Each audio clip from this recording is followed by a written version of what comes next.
Habari za wakati huu wapenzi watazamaji wa Faraja TV Plus. Langu jina ni Jonathan Matias Mapunga. Leo niko katika kile kipindi chako pendwa cha Filamu Leo. Karibu. Hii ni Faraja TV Plus, mahali pa burudani na habari moto moto. Leo niko na wageni ambao wewe unatakiwa uwatambue ni watu wa namna gani na wanajishughulisha na nini. Karibuni sana wageni wangu. Vizuri watazamaji wetu wangependa kuwatambua pia. Karibu mzee wangu wakutambue. Asante sana. Mimi kwanza nishukuru kwa wito huu wa Faraja TV. Nafikiri kuna mengi tutayapata. Mimi kwa ufupi, jina langu naitwa Suleiman Momba, jina lilopewa na wazazi wangu, lakini kwa jina la kazi naitwa Mzee Kigogo. Asante. Karibu dada yangu pia na wewe wakikutambua sio mbaya, angalau mimi na kujua vizuri machachali yako. Sawa, nashukuru sana. Mimi kwa majina naitwa Lisa Raia, na pia jina langu la sanaa natumia hilo Lisa, kwa hiyo wengi wananitambua kama Lisa.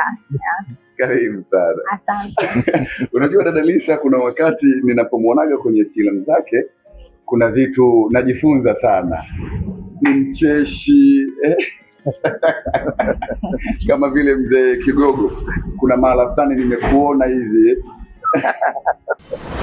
Karibu. Hii ni Faraja TV Plus, mahali pa burudani na habari moto moto. Sanaa yetu ya filamu Tanzania, wewe tangu ulivyoanza kuifahamu, unaona imeshuka kidogo ama inapanda kwa kasi? Nataka kujua kutoka kwako. Mimi labda tu nikwambie, sanaa ya kipindi kile, enzi ya nyuma na sasa hivi ina utofauti mkubwa. Kwa ujumla yake nasema sanaa imekuwa sana tofauti na kipindi kile. Unajua kwa nini nasema imekuwa? Kipindi cha nyuma watu walikuwa wanafanya sanaa kama hobby, sanaa wanafanya tu kama kuelimisha jamii, wanafurahia hicho kitu, wanaishia hivyo tu na kupata sifa mitaani basi. Lakini kwa sanaa sasa hivi imekuwa ni sanaa ajira, ni sanaa kazi. Wewe dada Lisa, na wewe unazungumziaje kiupande? Tukizungumzia industry ya filamu, ni industry kubwa na pana sana. Sanaa inakuwa kila siku, sanaa ya filamu inakuwa kila siku, na ili kudhihirisha ukubwa wake ni kupitia kazi tunazozifanya kila siku. Tunaona kazi zetu zinavyopiga hatua, zinaenda mbali, zinakuwa. Kwa hiyo industry ya sanaa ni pana na ni kubwa, na kila siku inakuwa kubwa zaidi. Kwa hiyo tasnia ni kubwa na inakuwa kila siku. Jambo zuri. Nadhani tumewasikia kwa umakini. Ngoja, Mzee Kigogo, kuna kiswali cha uzushi. Mzee Kigogo, umeoa? Bwana mtangazaji, tafadhali swali hilo lina wakati wake. Hapa sasa tuzungumzie mambo sana. Ukitaka hayo huko nyuma kamera. Acha bwana. Wapenzi watazamaji, nadhani Mzee Kigogo ananikimbia kwenye mada, lakini nitazungumza naye baadaye ili tujue kama Mzee Kigogo hana mke ama hana mke. Tutajua. Nazojua wengi mna kiu ya kutaka kujua kama Mzee Kigogo hana familia ama la. Lakini kutokana na umri wake nadhani kuna majibu ambayo tunaweza tukajijibu. Sasa Mzee Kigogo, kuna jambo ambalo mimi nataka kulijua kutoka kwako, na pia ikiwezekana kutoka kwako dada Lisa. Miaka ya nyuma kuna msanii wetu ambaye ametuondoka mbele za haki, Steven Kanumba. Wengi wanamzungumzia kwa mazuri, sifa zake ziko nchi mbalimbali, wanaongea wengi kuhusiana na sifa zake. Anaitwa Steven Charles Kanumba. Wewe kiupande wako, kwa nini yeye wakati wako wengi wanafanya filamu ambao wako sasa wanafanya vizuri, lakini wengi jina lake, filamu zake haziwaishi kwenye midomo yao? Kwa nini?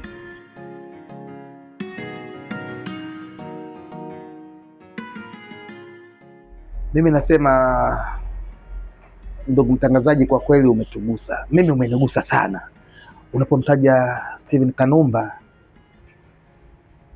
Nasema umewagusa watu wengi. Kazi alikuwa anaifanya marehemu, sisemi kama ilikuwa hana mapungufu, lakini kwa asilimia kubwa alikuwa anaifanya katika kuwasilisha mada zake kwa jamii. Anafundisha, anaelimisha, na alikuwa ana msimamo na kazi zake, na ndio maana alama aliyoiacha mpaka leo watu wanaizungumzia. Sio kama kuna watu ambao hawajaacha alama, wapo wengi wameacha alama, lakini kwa yeye, kwa nafasi yake, anazungumziwa sana kwa kile ambacho alichokifanya. Mimi mwenyewe nakiappreciate. Asante. Dada Lisa, kiupande wako wewe sasa, kwa huyu Steven Kanumba, kuna kitu gani ambacho unaweza ukatukumbusha ambacho hadi leo watazamaji wanakikumbuka pia wao? Kwa mimi binafsi, unapomzungumzia marehemu Steven Charles Kanumba unakuwa umeigusa tasnia ya filamu, kwa sababu ni nguli wa filamu za Tanzania. Tumeona alama aliyoiacha. Wakati tunakuwa, wazee wetu huwa wanatufundisha kwamba tujitahidi kuacha alama nzuri ambayo itazungumziwa vizazi mpaka vizazi. Ndicho alichokifanya marehemu Steven Charles Kanumba. Mpaka leo hii hakuna jukwaa lolote litafanya maadhimisho ya filamu au tukio lolote jina lake likaacha kutajwa. Kwa hiyo ameacha historia nzuri sana kwa taifa letu, kiasi kwamba filamu zake mpaka nje kote zimetembea kwa ajili yake. Kwa hiyo sisi tunamzungumzia kama nguli wa filamu hapa Tanzania. Na hii imekaeje kwamba Steven Kanumba anakumbukwa sana, lakini kuna wengi manguli wa sanaa hapa Tanzania ambao tayari wameshatangulia mbele za haki, lakini sioni wakikumbukwa, kama vile kuna mzee Hashim Kambi, nadhani kuna wakina mzee Korongo, kuna wakina mzee Jengua, kuna wakina mzee Kantara kama sikosei. Sasa mbona hawa hawajakumbukwa sana? Ina maana walikuwa wanafanya kitu kidogo kumzidi Charles Kanumba? Mzee Kigogo, mimi katika hilo sio kama hawajafanya mazuri. Hata hao wazee wetu waliotangulia mbele yake wamefanya kazi nzuri na zinakumbukwa mpaka kesho. Tukimchukulia marehemu mzee Korongo, amefanya kazi nzuri na hakuna asiyejua. Tukija kwa marehemu Majuto, amefanya kazi nzuri, hakuna asiyejua, Tanzania mpaka nje ya Tanzania. Tukija kuzungumzia ndugu yangu, swaiba wangu Hashim Kambi, kwa kweli imenigusa na imeniuma, kutokana na mpaka mara ya mwisho anakwenda kufariki, tuna project naye hatujamaliza, kuja kusikia amefariki, ilituuma, lakini kwa sababu kazi ya Mungu haina makosa, tumeshukuru na bado tunasonga mbele. Niseme kitu kimoja, wewe mtazamaji, usitoke hapo, usitoke kwenye Faraja TV Plus.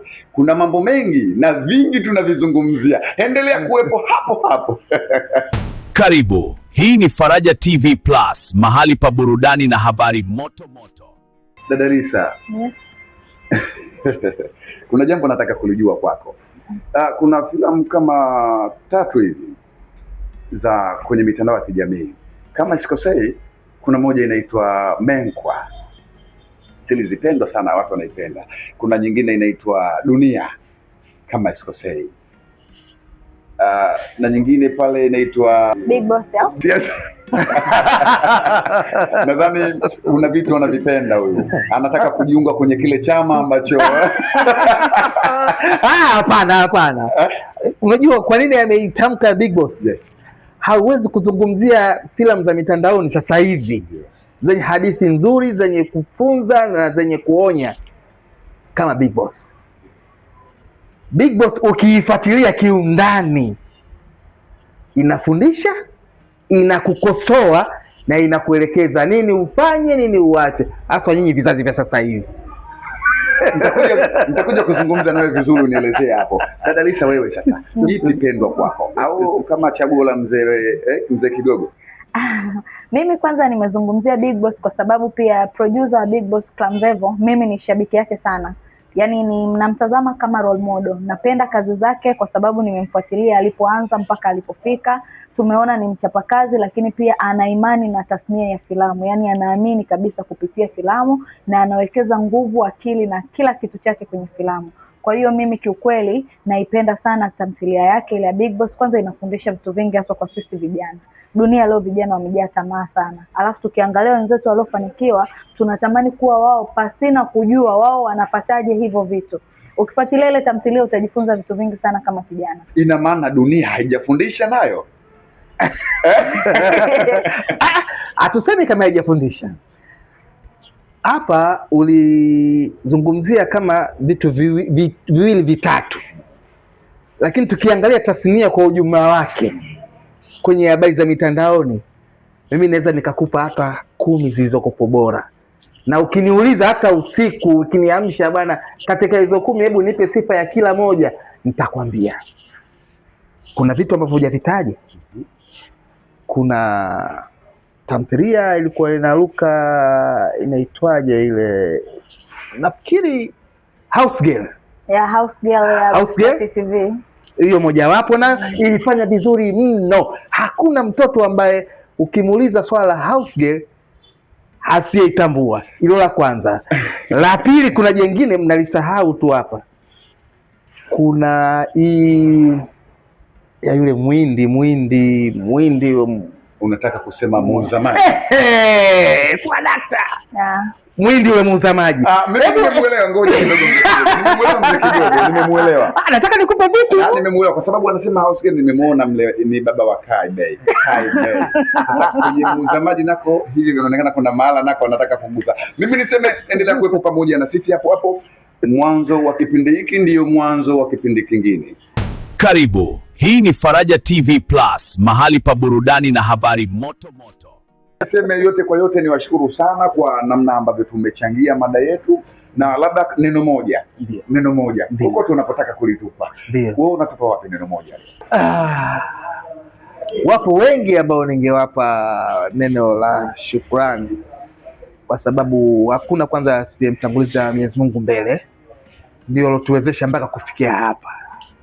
Lakini shukrani yangu kubwa na ya dhati kutoka rohoni, wanasema kutoka rohoni, moyoni, sio rohoni, na kutoka moyoni, mimi naipeleka kwa rais wetu Mheshimiwa Dr. Samia Suluhu Hassan kwa kazi kubwa aliyoifanya kuitangaza tasnia yetu ya filamu. Bila yeye kusimama kidete na kupeperusha bendera ya taifa, kama yeye ni msanii na anafanya tour kwa ajili ya kutangaza sanaa, ulimwengu mzima umekuja kutambua. Ikiwa rais anasapoti sanaa na anafanya sanaa, wewe nani upinge? Au mimi nani? Inaitwa The Royal Tour. Yeye ndio alitufungulia The Royal Tour. Mimi sasa hivi popote nitakapopita najivunia kujiita Mtanzania kwa sababu ya Mama Samia Suluhu Hassan. Utambulisho wake umetufanya mimi sasa hivi hapa, hata nikikaa kule, hata nikitembea nchi za nje huko, naulizwa kabisa, umetoka wapi? Tanzania. Tanzania. Kazi yako? Actor wa filamu. Unamfahamu? Uko karibu na yule Mama Samia? Mara nyingi wanajiproud, anasema wote wasanii sisi. Japokuwa ni rais. Yote kwa yote, shukrani za dhati ziende kwa rais wetu wa Jamhuri ya Muungano wa Tanzania, kwa sababu anayafanya mengi na wengi wanamsifia. Mwisho wa kipindi hiki ndio mwanzo wa vipindi vingine. Usisahau kusubscribe, kushare na kucomment Faraja TV Plus. Asanteni sana. Langu jina ni Jonathan Matias Mapunda. Karibu. Karibu. Hii ni Faraja TV Plus, mahali pa burudani na habari moto moto.